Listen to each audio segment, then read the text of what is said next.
Hey everybody, hope your weekend was fantastic. Today I wanted to talk to you guys about 3 different goal setting systems that I've used in the past and have had relatively good success with, but I just want to break each of them down for you now. First one I wanted to talk about is the SMART goal system. And that basically each letter stands for something. S stands for specific, M stands for measurable, A stands for attainable or achievable, R stands for reasonable or realistic, and T stands for time, which really just means there's a deadline or a specific timeline that you're trying to follow. You want something specific because you want it to be specific to your situation and what you want to work towards. The trick to that is it needs to be measurable or have something that you can at least track progress against. And you want it to be achievable, and so that's encouraging you to start smaller so that you can build up from there. And then once you've achieved that point or that progress marker that you've been looking for, you can continue to progress past that. R standing for realistic or reasonable. You need it to be within reason, meaning that you're not going to, in our world, you're not going to drop 50 pounds in 3 weeks. That's just unrealistic. And so that this checkpoint in the SMART goal system is sort of just it is a checkpoint in which you are just making sure that things are actually in check. And T standing for time, you want it to happen within a specific timeline, and that also has to play off of being realistic or not. And if you're unsure, that's okay. You can have an open timeline, but usually there's benefit to having a deadline in your goal setting system so that you can, again, take stock or see if things are progressing or not, and you can sort of adjust course accordingly. Number 2 is the goal setting system that I've learned through my certification through Precision Nutrition. They like to start with the goal in mind first, and then you basically want to break it down into the skills that are necessary to then achieve success with that goal. And then once you've established those skills that are necessary to reach that goal, you want to break that down into the daily habits, the daily practices, or the daily actions it takes to help build those skills. So they start with the end in mind, they reverse engineer it into daily habits that you can then practice over and over and over again. And you're focusing on a behavior or an action versus an outcome, which I've made a video about before. Check that out if you're unsure what that means. But basically it allows you to create some level of structure, which is another component of their goal setting system. You want to come up with a structure and then be able to create systems within that structure. And those systems are talking about your day-to-day life or your work day, if you will. Once you have that structure in place, it allows you to then create systems within your daily life or within your work-life balance or whatever is going to work for your situation. You have to be the judge of that. But once you've created those systems in place, then you basically want to schedule whatever those big rocks in your life that you want to move forward on, or schedule around them. This goal setting system, however, doesn't put as heavy of a timeline or a time restriction on what you're doing. I still like to have one of those just to, even if it's not like a deadline that you want to reach a goal by, it's typical timely check-ins, and that can be anywhere from 2 weeks to 4 weeks or whatever you choose, but they typically use a 2-week period to practice habits in their curriculum and in their coaching program. Personally, I find 2 weeks to be a little bit too short, especially if I'm trying to really learn and ingrain whatever that habit is, but depending on the degree of difficulty, 2 weeks is more than enough time for some people for some things. Keep that in mind. The third goal setting system I wanted to talk about is from the book The One Thing. And as you can imagine, that book basically narrows down to one thing that you are focusing on. And they again reverse engineer your goals down into over the course of a month, and then in through the course of a week. So I really like this system, and it takes a while to actually really get it and to practice it, but I've been using it lately, and it's been helping me clear up a lot of jumble in my own head, in my personal and in my work life.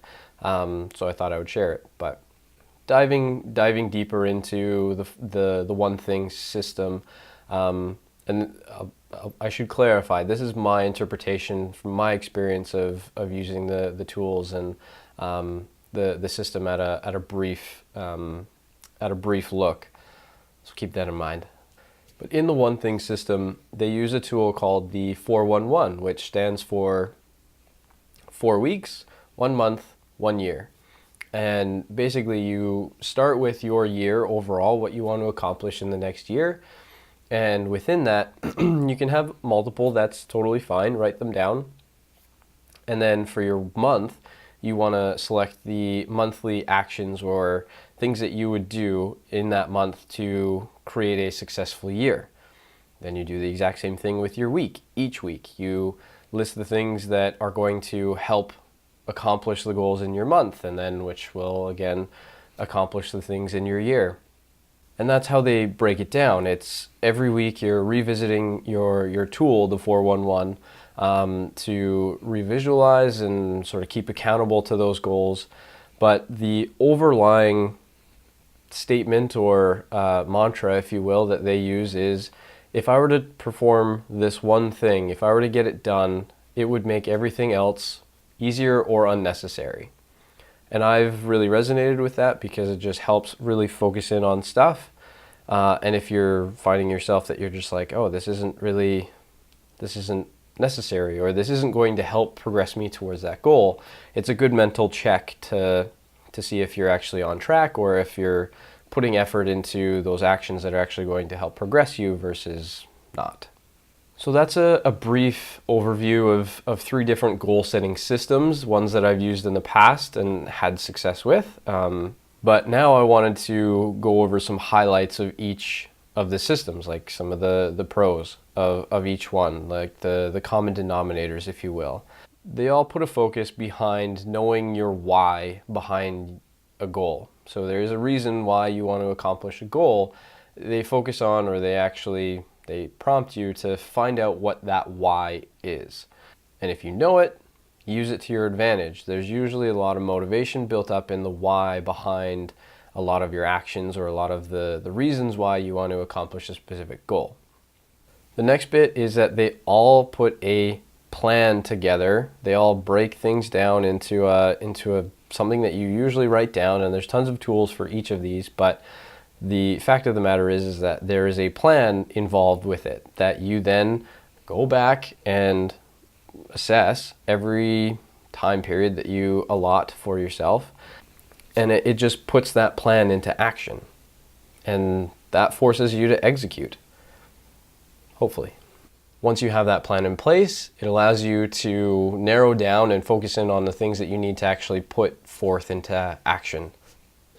Another common thing between these systems is that there is some emphasis on having accountability to others, be it a coach, a guide, a community, and those comes in all shapes and forms. But if you're able to have somebody else that you're accountable to, it just helps progress through your goals a lot easier, because somebody can call you on your crap, or they can sort of help navigate things with you, especially if they are either on the same track as you, on the same goal, or if they've gone through it before. That also helps. They all talk about having a relationship with your goals. I've talked about having different time periods to check in, that you are to measure your progress and where you're at. And that's a good time to revisit those goals and really highlight why you focused on one thing versus another, and if you need to adjust course accordingly. And the last highlight of all of them is that there is a focus on, and it may not be said, but there's a focus on success being sequential, not simultaneous. And what I mean by that is there's a focus on one thing and one thing only for a specific period of time, whatever you choose that to be, and then you are putting action in place to then help reach your goal. I heard a good example recently of you could kick 6 different soccer balls lined up on the goal line. You could kick one once, or you could take one soccer ball and kick it 6 times. How far would that ball make it across the field? It's the same thing with our goal setting and our goals and where we put our action and our effort towards. Personally, focusing on one thing is helping me make progress in my own personal goals, and that seems to make the most sense for me right now.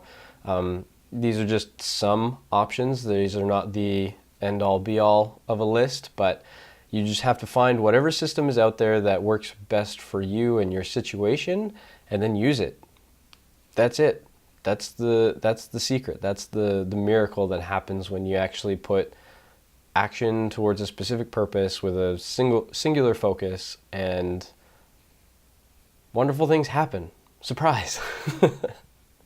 So I hope that helps give you guys a little bit of a bit more clarity on different goal setting systems and how to use them.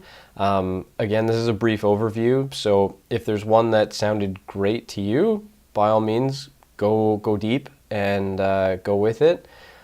That is all I wanted to talk about today. I hope it helps you in whatever goal you are working towards right now, whatever system you're using.